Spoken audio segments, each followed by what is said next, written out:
All right, ladies and gents, we've got a game, and one of the rare times that I cast, one of the games that I played. I have uploaded many of my fails over the years. I've uploaded a few games where there's been some exciting moments, but occasionally I play a game and it's just too good. I have to review it and I have to bring it to you guys in casting form. In the blue, we've got Dave Hun, who is a Hungarian player. And the last time I played him, you could see this on my T90 Extras channel, actually, where I have the gameplay stuff. I will try and get that in the description. I was also Cummins. This is Random Civilization. Dave Hun is was 2200 in the top one, 2200 elo, sorry, top 100 at the time of this, which is around where I was. And we have Amazon Tunnel, which is a map that for the first time came into the ranked pool, where you've got 3 boars. You've got deer, you've got berries, you've got stone, you've got gold, and then you've got one big tunnel through the middle. So there's a bunch of different strategies that you can think of with this map. Some people like to wall up so they're safe and go fast castle. Some people will go forward walls to take the map control. This is what I was thinking. So I'm Cummins, and Cummins can make a second TC in Feudal Age. And believe me, this is going to get good, all right? So the first couple minutes are really important for me to explain because I need you to understand how I was thinking about things and how the matchup plays out, all right? So we're pretty far apart, and I figured, well, I'm going to go up to Feudal Age fast, and then I'm going to make the second town center. So I've got 2 on wood. I've got all this food, so rushing Feudal Age is no problem, and that's my plan.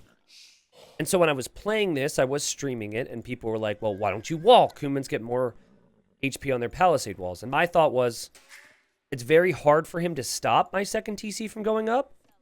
So he's gonna be the player who I don't want to give him opportunities to kill my villagers, and I don't even think I really need the walls for now, because when you're trying to rush up quickly, you really don't want villagers walking around. So I would be curious to see what he's doing on this side. Obviously, I did play the game, so I know certain aspects of what happens, but looks like he came forward, and look at this, guys. Okay, he sees the double opening on each side. Now, I cast maybe like 10 Amazon Tunnel games over the last 4 days. And in those games, I talked about how sometimes you have smaller openings, sometimes you have bigger openings. So it's something I talked about. I mentioned how walling might not even be worth it because the opening's large, etc., etc. Those are things that were on my mind all week. And so here I am. I'm going to rush up to Feudal Age. Didn't you just play this game? Says someone in my live stream chat. No, actually, this is someone else on my account with my name and playing a very similar game to what you may have seen 2 hours ago. If you were here for that, by the way, apologies. Someone did say no spoilers. But the reason I cast anything is because I think it's a really good game. And yeah, okay. That was sarcasm earlier. I did play this. So from what I've seen, I'm patrolling here, and I'm just like, wow, this is like a really tiny choke point. So my hope was that his scout would be out and about because I'm going to hit Feudal Age. And actually, we can fast forward for a bit. 1 second. Nothing interesting happens over the next 2 minutes, so I'm just going to save everyone's time. But yeah, so since I'm going to be in Feudal Age quickly, I would get extra speed and attack on my scout, so I was hoping to maybe find his scout. And now I think I'm going to wall, okay? So, here I am, I'm walling. I get extra HP on the palisade walls. I only need to have 8 palisades in a house to wall it up. It would be foolish of me not to wall. Now I'll go normal speed because I'm about to hit Feudal Age. So here I come with my scout. I'm saying the whole time, like, man, I really hope I catch his scout. I really want to kill his scout. Killing his scout would be awesome. Let's kill the scout. Looking around, haven't seen what he's doing yet. Now, I was thinking he would go fast castle, truthfully. I hear his scout over here. And here's my TC, which takes a bit to build, but obviously I want as many villagers as possible. Now, I noticed that he had loom. And then I saw he hit feudal, and I saw the barracks, so I was thinking, wow, okay, he's going to go scouts. Well, this is amazing for me, because I'm fully walled. Yeah, this is awesome. I'm fully walled. Like, he's going scouts. I'm going to have all these villagers. Let me just be annoying here, but, like, what an idiot. What a fool. Like, why would he ever go scouts when I'm walled? Now, again, I don't remember my exact remarks, but I did notice this scout, and I was like, oh, his scout must have been behind my walls when I walled up. Oh, interesting. Interesting. Okay, that's a little odd. So anyways, like what any human should do if their brain is working properly is they should click behind their walls to see if there's a hole. But here I come, and I'm so certain that this guy was walled into my base. I delete a hole in the wall and send another villager out here to rebuild it. And I don't know if that was intentional from him because he sees it's open, but he clearly could have run that way. And he's like, actually, let's not now. So still, I'm like, I'm in an amazing position. I see he's going scouts. And now I'm going to have to run around. Thankfully, my scout's just a little bit faster, so I'm doing my best job. And so I'm living the dream, guys. I'm living the absolute dream. I took my third boar, which is another reason why I felt like 2TC Boom could work, because you have so much extra food. He's now stonewalling behind my palisade wall. From everything I see here, this is walled. I don't have looms, so my villagers don't have any armor. My opponent's got army. I don't really care. I'm happy to just distract his scouts so he doesn't attack my houses and palisade walls. And I figure there's no way he can compete with my vill count. And when I get Castle Age, I'll be able to break down those walls anyways and dominate him. We are 12 minutes into this game, and I'm still fully walled. In my mind, I'm fully walled. I have to give myself a little bit of credit for scouting everything just to know what my opponent's doing. I saw the stone there, and I'm like, okay, so that's so he can stonewall even more. I was thinking maybe he wanted a castle drop. So I got some good thorough scouting in, and plus that's another scout that wouldn't attack me. But how could they attack me? It's not like my base is open. I'm a stupid idiot. I spent like the whole week casting this, and I saw many map generations that have this. Now I'm just going to drop an outpost. I don't see the scouts. And he was very patient here. Now, I think like he might have thought that I realized it at this point, and he just wants to keep it open so I don't wall it for the future. Honestly, if he would have created like 6 more scouts, it could have been trouble. But anyways, oh, hold on. I need to go back. Okay, important moment in this game. Okay, right about here. Where's my scout? And my scout's over here. So I finally do what I should have done a long time ago. I see that villager running this way. And I think, wait a second, is there a hole? And I clicked behind, and the villager starts pathing. And now I bring the scout. And I'm like, I was pretty certain in this moment there was a hole. Yeah, I'm like, okay, God, there's a hole. And I was just about to wall this. I've got no loom, guys. And the scouts show up. Oh, man, the scouts show up. The loom's on the way. It's going to take a while. I don't know how... Oh, yeah, loom and wheelbarrow's coming in because I have 2 TCs. And so I lose 3 villagers, and now I'm pushed completely off of the stone, and now life's going to get frustrating for me. I did bring my scout back, and I just couldn't believe it. I was like, are you kidding me? I had, like, the best strat in my mind ever. And now he gets in and gets free damage, so... I am at 38 villagers. He's at 31. He is going to click up towards Castle Age faster than me here, and he's going to be annoying with these scouts, but I felt like I was in a position where I could possibly hold against this. I believe I made an unfair comment at the time, said he's an arena player, I should be good. And spoilers, I don't think I was too good against these scouts, though I don't truly remember, even though it was just seconds ago. Again, it feels like an opportunity for him to possibly produce a little bit more here, but I think he's just happy to just... Like, he knows I'm going to have the villager lead anyways, so I think in his perspective, he just wants to have the stone walls down. But now, like, he can run in at any time. The walls were useless. I felt like such an idiot. But now it becomes a really interesting game, right? So, against the Kuman 2-town center boom, what you would normally want to shoot for is trying to kill them in early Castle Age, or stalling out the game until their Vil Boom doesn't make a bunch of a difference anymore, because the Kumin late game is kind of awkward. With no Bracer, for example. A little one-sided, I guess, would be the way to say it. So, you know, he's got choices to make. And currently, he's just stonewalled up. And he's not really showing me, you know, from the caster's perspective, what his choices are going to be. Except for maybe adding the town centers. Also, what's up, Baskets? He was really patient with the scouts, too. Like, he's been around here for a while. But he's just patrolling there, and I get used to them being there, and then he shows up with the scouts again to try and kill the villagers. So, like I said, I made that comment earlier. It's like, he can't kill me, and then I fail quick walling like I failed the wall in the first place, and I've down another Vil.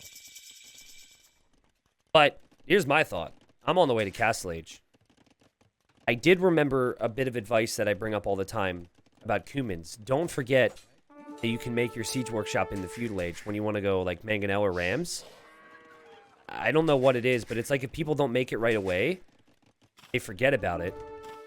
And here I really don't want him to see what I'm going to do, but he does see the siege workshop now.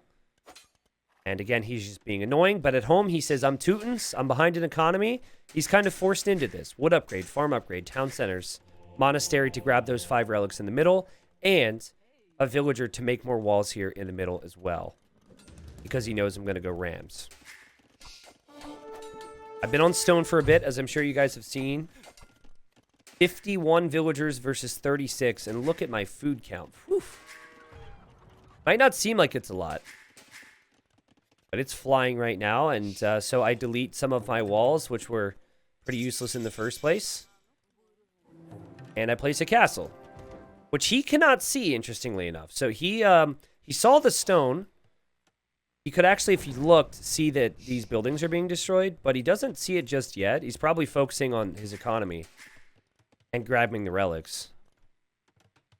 And now I think a part of him is going to notice this and freak out because he realizes that I'm going to try and break through this. So now he's got the other Vil here.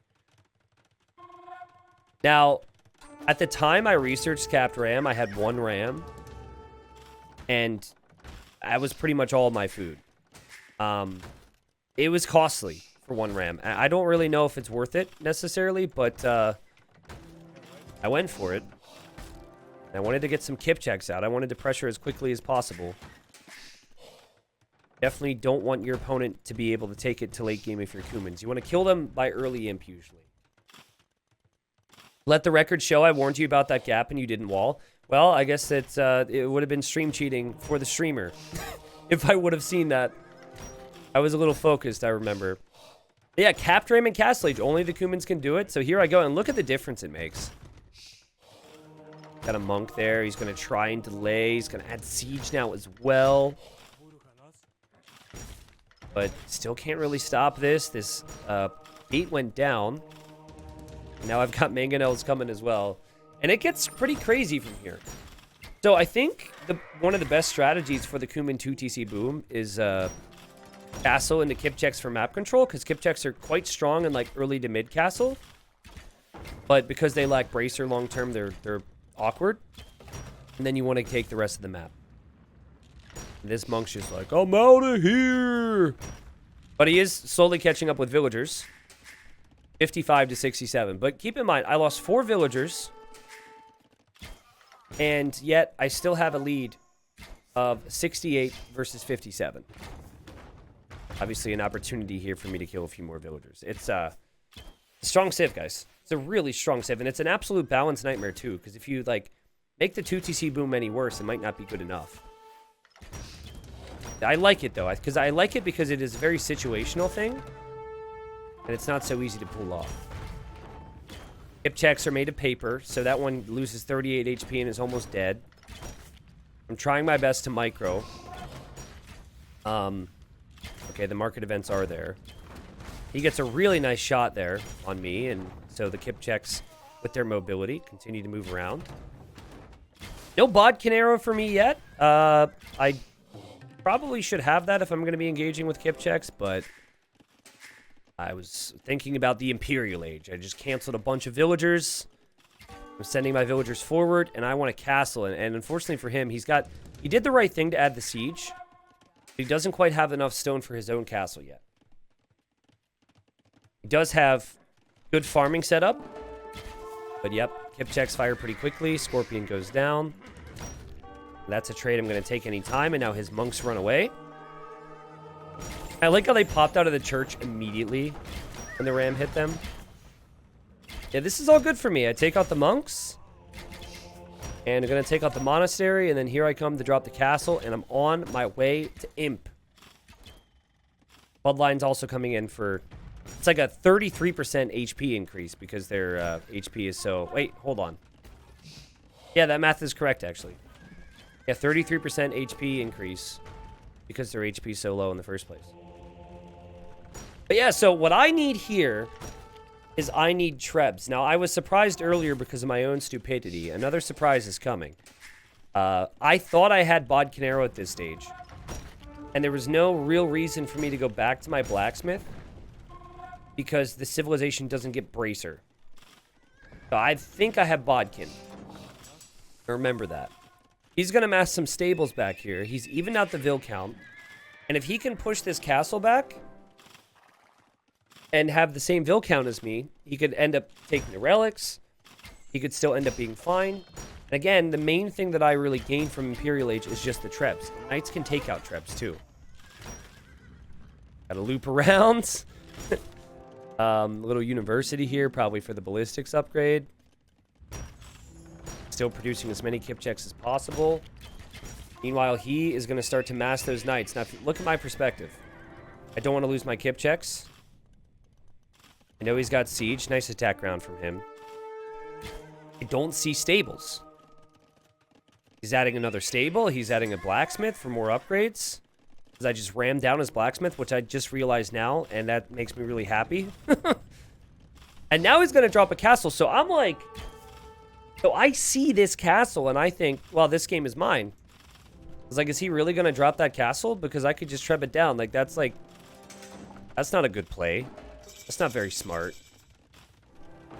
Anyways, I make it to Imp. You can see Ballistics is in. Still, I have Castle Age units. I only have Fletching on these Kipchaks, so I've got 5 damage. Ballistics is nice, though. Monk's going to go down. To be fair, I guess he also doesn't even have Castle Age armor yet on his knights. But yeah, here comes my first treb. Don't want to lose my Kipchak army. It's a very fragile force, though it is effective and has been very strong for me in this game. I have the knights out. I forgot about this guy, but I had the knights out so I could help with picking off the siege. Take out the scorpion there. Finish off the mangonel. Good work. Feeling good about life again. And now I've got Trebs. So I'm still like, okay, I've got this game. This is fine. I did get Bodcanero at this point, it looks like. I did not know what was coming. He's going to have this crazy push here, guys. It's 103 population versus 111. Faster Imp, forward castles, starting to get the relics of this monastery too. I mean, everything's going right for me. I forgot I had villagers in there, so they're going to mine some stone. He's making petards in this castle. You need 8 petards to take out a castle. And then he's making rams. He's going for an all-in Castle Age push. I thought I had the game won already. So we've got double castle fire with ballistics, though. So that's going to be really helpful. And there go the petards. Now pay attention to this. We have to pay attention to the army. Keep in mind, I need my castles to make my army. So if my castles go down, I'm in trouble. And then pay attention to the castle HP. It goes down to 700 HP. He's just lost his knights. Now watch the HP. 250. 130. Barely keep the castle up. Honestly, was super lucky. And he calls the GG. Not my best game. It was a fun one. It definitely is something I wanted to show people, mainly because of how freaking stupid I was in the earlier stages of the game. But yeah, thankfully we ended up getting the job done. To be completely fair to him, as I stated before, I do think the Cumans are a really tough matchup here. Because I think you just cannot stop the 2 TCs from happening. Now, if he would have stonewalled more, it is maybe a different game. Even if he delays that push for just another like 5 minutes, I think he's completely fine. Castle on his gold, he can go in towards Cavalier. Kipchaks don't feel too strong against that. But again, it was a timing thing, so thankfully we got that down. But I just can't believe, guys, like, I talk about it all the time, or I have talked about it this week. I can't believe how long it freaking took me for me to realize that that was open. A quote from my good friend, sometimes smart people can be so stupid. And I guess that wouldn't apply to me because maybe I'm stupid and occasionally have moments of being smart. But, well, I'll take it. There's the if this matters to you guys, there's a difference. I did have better economy than him and was applying a lot of pressure. Fun little game there. I hope people enjoyed it. Let me know your thoughts on YouTube. On a scale 1 to 10, let me know how stupid that was of me. I'll make sure to avoid the comments on this one.